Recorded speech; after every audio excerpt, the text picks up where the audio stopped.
Hey everybody, it's LaDonna Marie, internationally multi-award winning author, speaker, and personal development life coach of LaDonna Marie Books, where my mission is to discover the champion in you through healing and changing the narrative in your life, one book at a time. You can shop and find out more information at www.ladonnamarie.org and check out the shop page.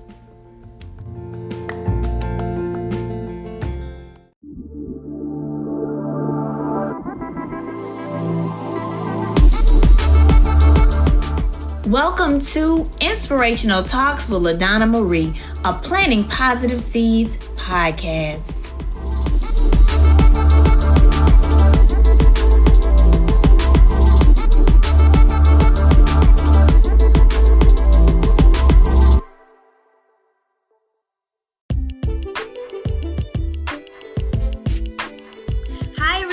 And welcome to Inspirational Talks with LaDonna Marie. I am so excited about tonight's guest. We're going to have Miss Tiffany Taylor on.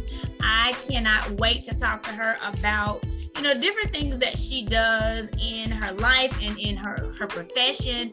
And then always on Planting Positive Seeds, Inspirational Talks, we talk about, overcoming obstacles and just things that are going on in our life so that I can bring the guests empowering and encouraging messages with the guests I have coming on. So first, I just want to start off by reading a little bit of her bio, and then I'm going to bring her in so that we can get the interview going. So Tiffany Taylor is a licensed clinical social worker who resides in McDowell, Georgia. She received her bachelor's degree from the University of Florida and a master's in social work from Clark Atlanta University. Tiffany has over 15 years of clinical experience in social work, where her primary focus is mental health, medical, forensic, social work.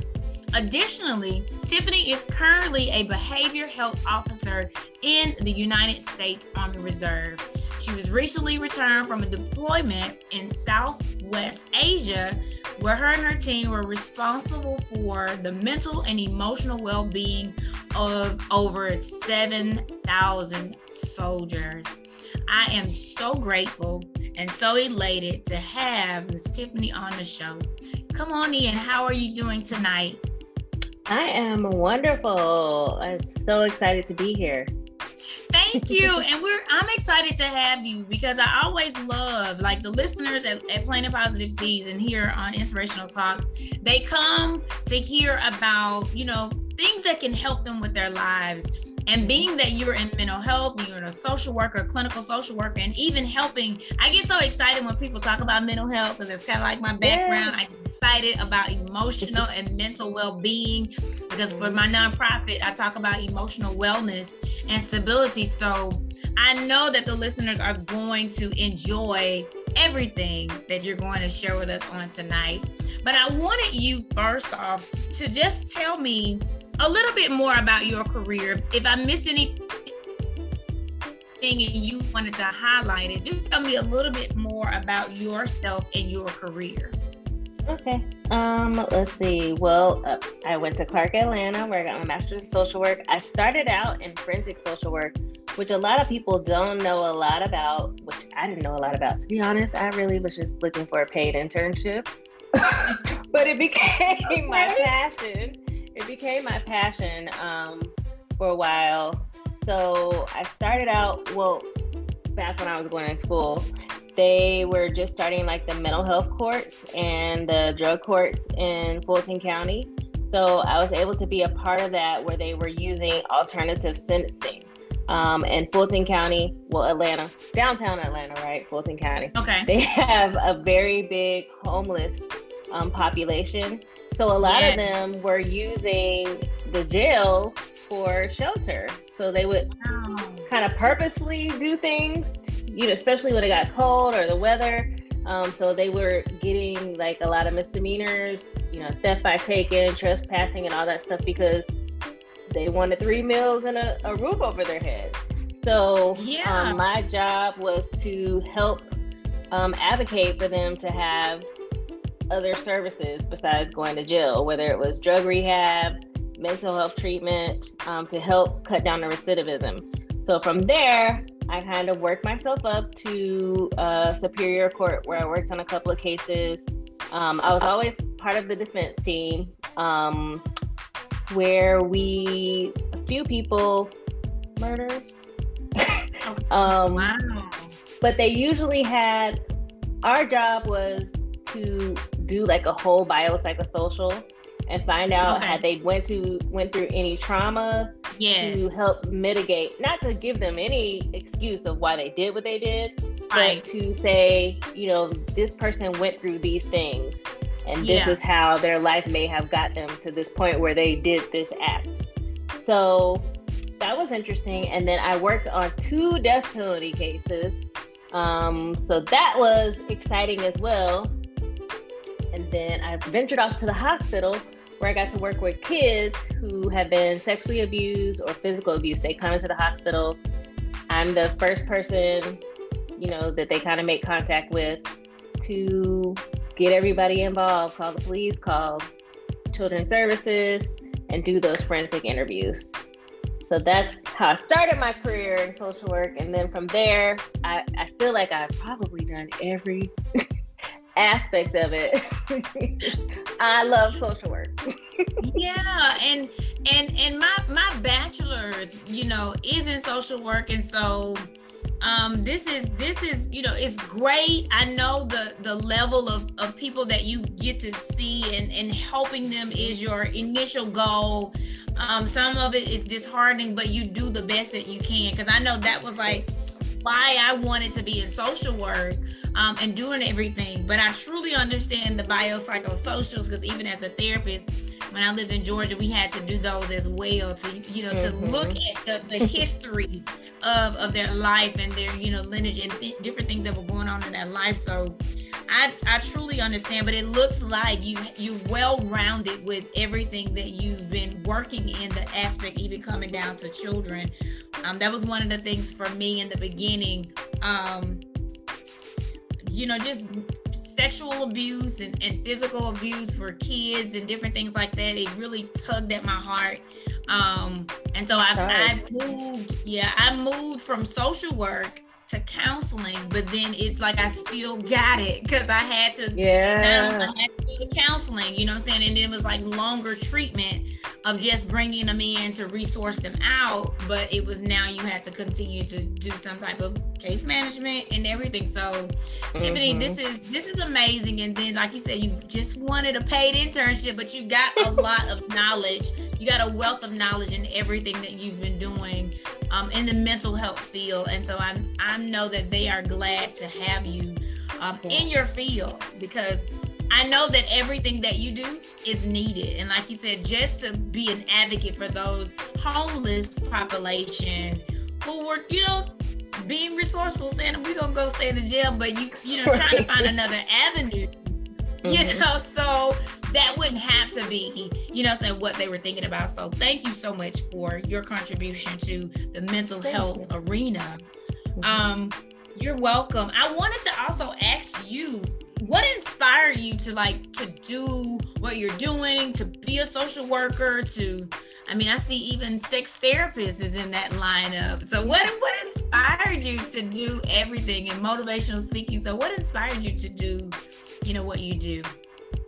So originally I got into social work.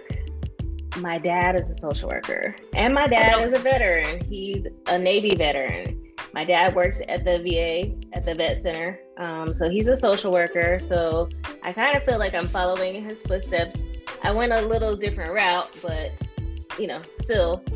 And then I am a survivor of sexual molestation. So I got into social work because I wanted to help, young girls, people who had experienced that, which led me to where I am now and being a sex therapist.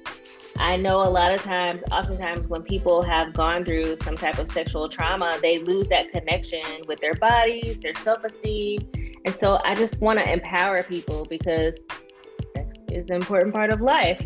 And my motto is that sex is important, but good sex is essential. There should be nobody walking around having bad sex.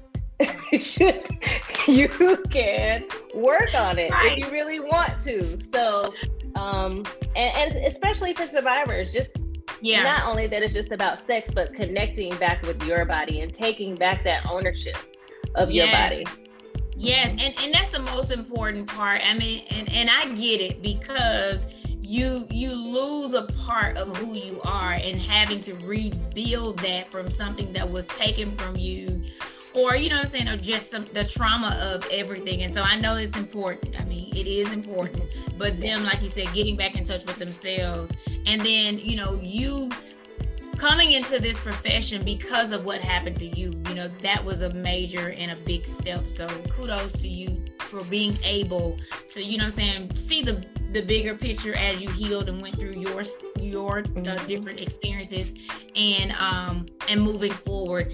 I tell often all of my guests, because I want them to also know that, Planting Positive Seeds is a baby of mine, because I attempted to commit suicide at the age of 14.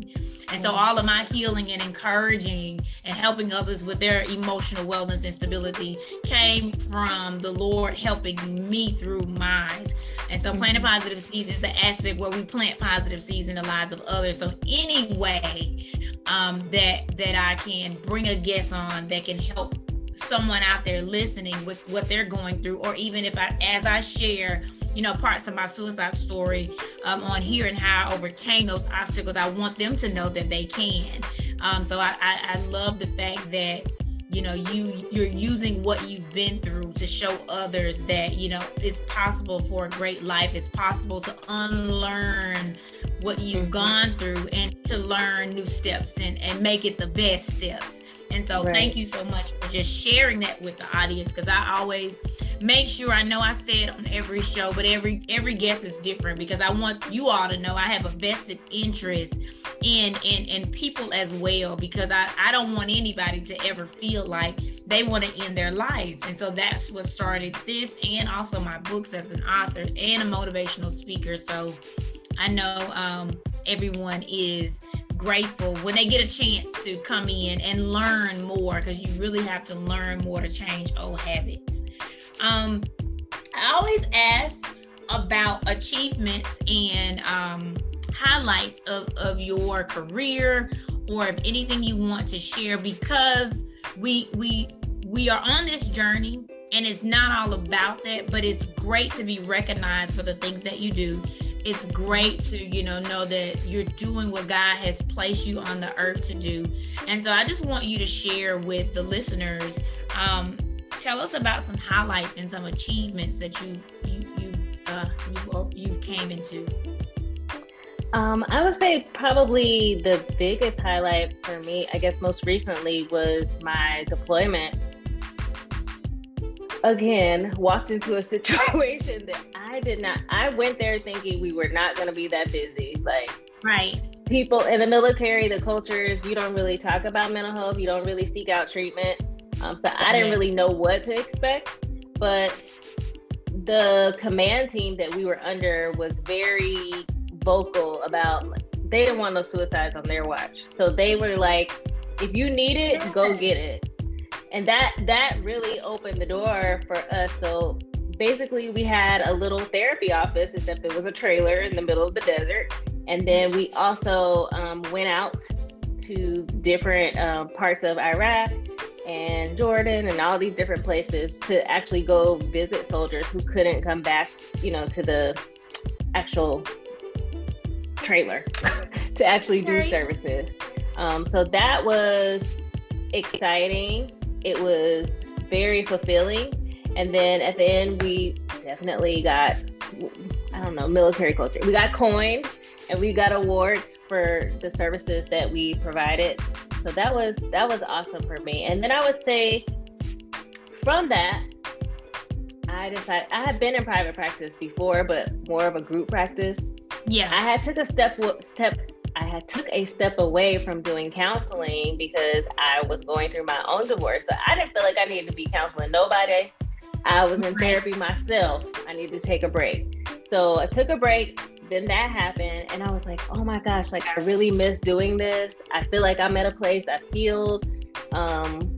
well, I feel like we're always on a journey of healing, right? Yes, I feel like I had done enough work that I could pour into people again. So I decided when I came back that I was going to start my own business. So I started Soul Solutions Therapeutic Services in January 2020. So to me, that's my biggest accomplishment right now. Is just having my own business, being a girl boss, a lady boss, and, getting out and being able to spread my message and being able to be me and be on these different platforms like this. Yes, and we appreciate you, being visible so that people can know about what you're doing. I just want to go back to, like you said, going to Iraq and being over there to help the soldiers. Like, in my eyes, that is major.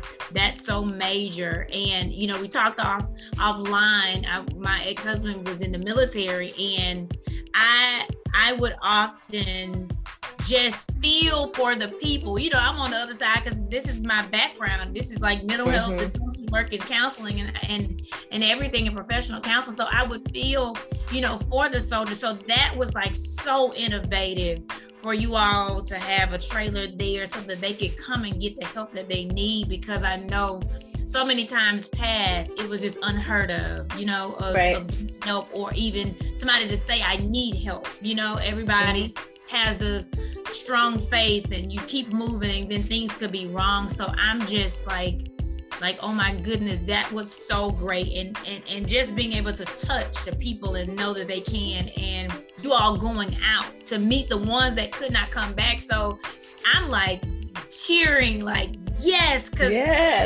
people need it. And, a smile and just like a strong face can hide a multitude of things that people go through. Even when I was a teenager, I smiled every day, and I was so depressed. If my mother would have taken me to a therapist at that time, most Black families did not believe in taking children to therapists. So I probably felt like I would have been, diagnosed with depression. But I'm so thankful that the Lord stepped in and helped me to understand who I was and my worth. But I'm all for therapy. That's the reason why I went and got the degrees, because I believe you need both helps. And so I'm so excited for that innovative move. I pray that happens more for other people. Y'all tell people about it. So absolutely. They can do it. But congratulations on starting your own private practice. That is amazing and is wonderful. And like you said, being a boss, to have your own, legacy and continue to put your message out there so that people can come and find it. And you can help the people who are, in the scope of meeting you. That we have our own audience, and we have people who in their lifetimes, they have to meet that special counselor, that special motivational speaker, that person who aligns with their life and can help them walk their way, back. Because like, I believe fully in what you said about we're always on a journey of healing, and renewing our minds and our hearts. And so that's so great that you have started your business. And I pray and continue to wish you many, many blessings as you continue to go on. So congratulations for that. You're so welcome. I love all of the social workers and counselors who come on here. Y'all just give me so much hope and encouragement. But I do a part of that in my in my nonprofit and Planting Positive Seeds, because I have conferences and retreats and summits for women and girls, and help them with their emotional stability and help them to rebuild, their life. And so I take the books and things that God has given me and then do it in that aspect. And it's been amazing. So ever since I stepped away from the whole counseling, when I moved from Georgia to Mississippi, that's just, God asked me to pick it back up. And so Planting Positive Seeds helps, the disenfranchised women and young girls who need that resiliency and who need that scope of how to restore when you've been through, different areas of your life. And so I'm so glad that you're in the helping profession and that your company, Soul Solutions Therapeutic Services, is available. So I want to ask you, I usually talk about, after we talk about the achievements, here at Planting Positive Seeds, we help people overcome obstacles, or we show them how we've managed to overcome our obstacles and some of the steps that we've taken. And so could you share with the audience a time, and it could be one time, something that you've overcame and you started back on your path to healing? So when you were saying this, two instances came up. So I am not the typical soldier. I'm a little seasoned in my age. I'm 43. I like to tell people my age. That sounds like You're so beautiful. Thank you. So I think I was in my late 30s when I started. Yes, I was an athlete, cheerleader, but being in the military is totally different. So one of the things that we have to do is be physically fit and pass a PT test. And it was a struggle for me, like a very big struggle. I did what I needed to do. When I got ready to go on the deployment, we had to take a test. I failed. And it was so embarrassing. What happened is our command team does like a survey of all it's anonymous. Mm-hmm. And people talk about whatever. And someone at that time, that's when I had got promoted to captain right before we left. Somebody wrote in there, how could you let, someone get promoted in front of soldiers and they didn't pass their PT test? Ouch. Right? Ouch. And so that hit me, but it also motivated me because for one, being a Black woman, being older, all of these things that I felt like was against me. So I gathered a team, because I feel like whenever you're trying to face an obstacle, you can't do it by yourself. Right. We got to have God on our side. But two, you got to have a team. You got to have a support system. So I developed my team, got to running. And so one of my goals while I was over there was, I said, I want to fall in love with running, because I did not like running. Yeah. And so one of my sergeants that was my behavioral health tech, he was like, you don't got to fall in love with it. You just got to have a relationship. And I was like, touche. So by the time I came back, I was running 5K, 10Ks, like, wow. So I would say that was definitely an obstacle. And then secondly, the biggest obstacle I feel like overall in my life was after the experiencing being sexually molested when I was 12. Yes. Is, definitely being able to take all of that pain and the healing and being able to help other people in this way. And then, as I started out doing the forensic interviews, and I was like, well, I don't know if that is what I could do, because it was a lot having to relive people's stories over and over again in that way. And counseling, for some reason, it doesn't affect me as much. So I just feel so lucky to be able to help people, partner with them on this journey of healing and restoration. Yes. Yeah. And those are, great examples of how overcoming those obstacles, because like you said, not being able to run and pass the PT test, it motivated you. First it did, like you said, it shocked you, but it motivated you to do what you needed to do. And then here you come out stronger, running marathons, doing what you needed to do and achieving and having that sense of, I can do this, I can do this, I've achieved this. And so that is great. And, thank you for sharing again about, just the sexual molestation, because in so many times, I think, and I said this to someone the other day, that when we've gotten to a point when we heal from our story, sharing it to help someone else, come out of that, or recognize that they too can come out of it, is so important, because people will be stuck. They'll be stuck unless they hear your voice, hear you show, that you are triumphant, that you did have to do the work to help yourself come through. And being that it was at a young age, you know what I'm saying, now as you in your adult age, you're on the journey to healing and continuous to healing. And so thank you for sharing that. I just want to say, because for me too, I share my story, and the suicide is not the only thing that I've only ever overcame. I myself too, like I said, I'm a divorced mom of my two boys, and there's so many other things, but I know the first thing that I overcame when I overcame that suicide and that attempt, and God gave me another chance at life, I knew that I could overcome, what I'm saying, like anything with him on my side. It wasn't that it wasn't ever going to hurt or I wasn't going to feel the sting of it, but I learned how not to just stay in that moment and, and implementing new techniques. And so that was like one of the reasons why I, in early on wanted to become a therapist when I was younger, because I wanted to be able to help people journey through that path and to help them on their journey to healing and being their true self, like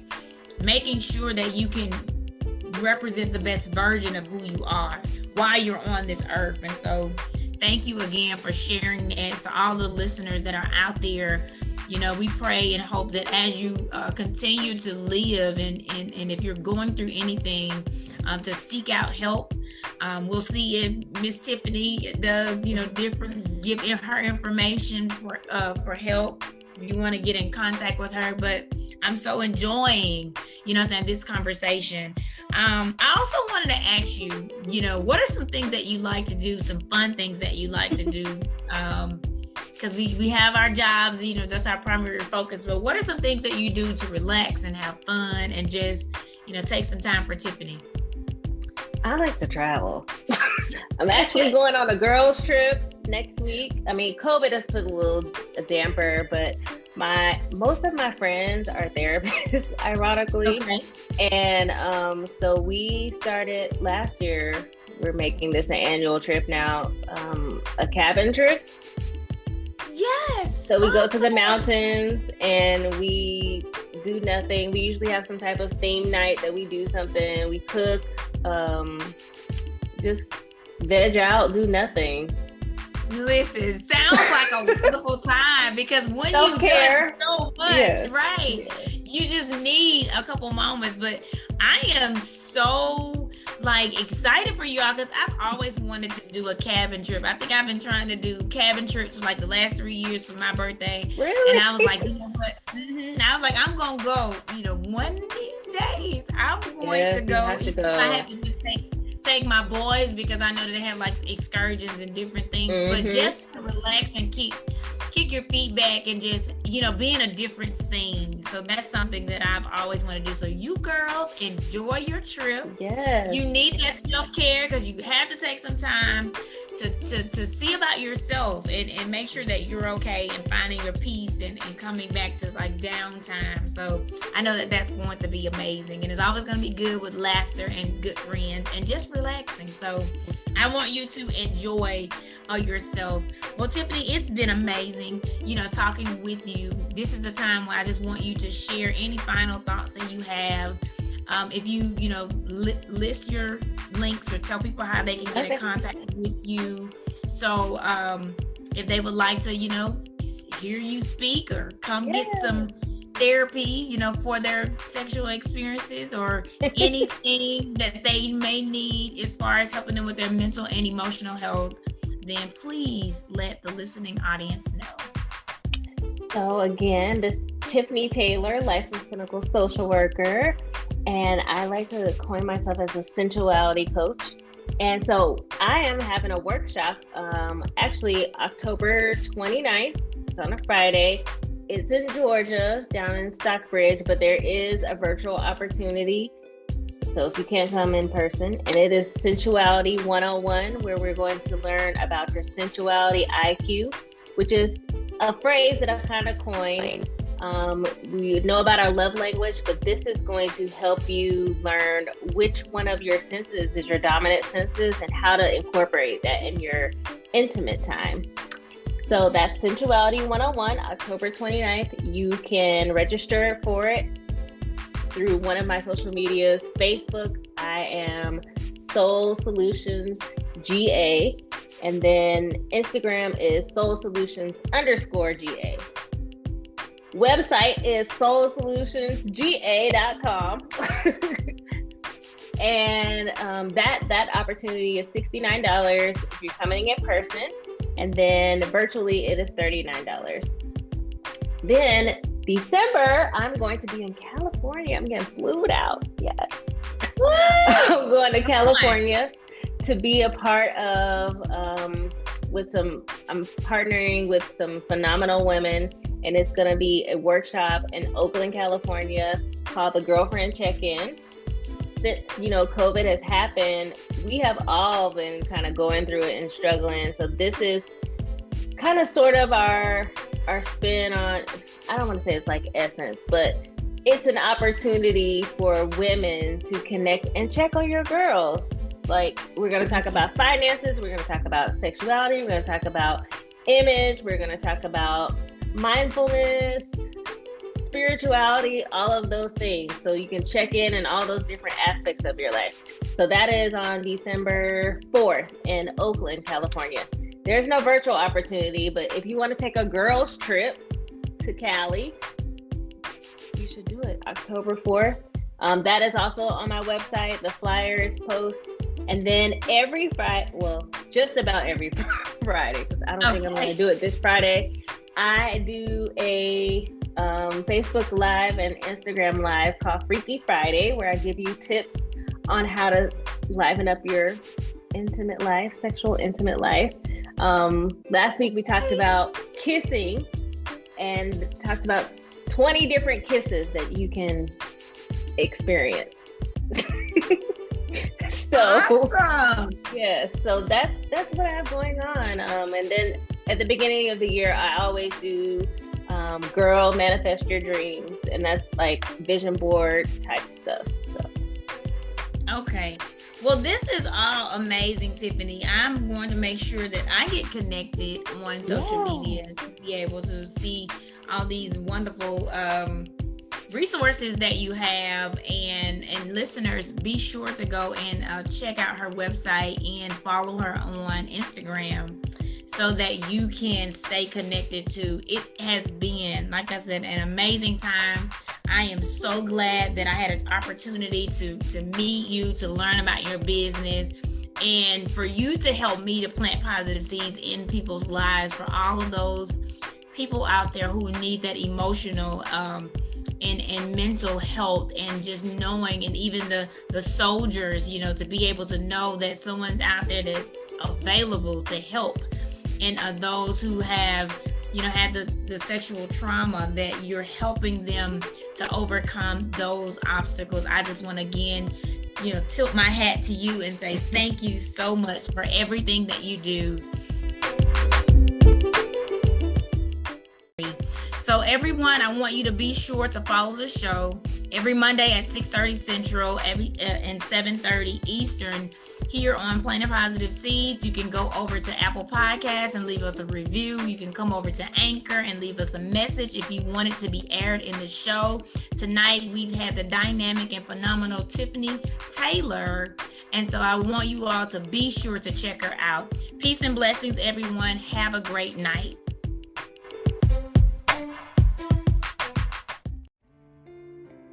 I have gained so many valuable lessons from my experiences. In writing Things I Wish I Knew, Letters to My Little Sisters is a collection of heartfelt conversations with young girls and young adults all over the world, helping them to be prepared for things ahead.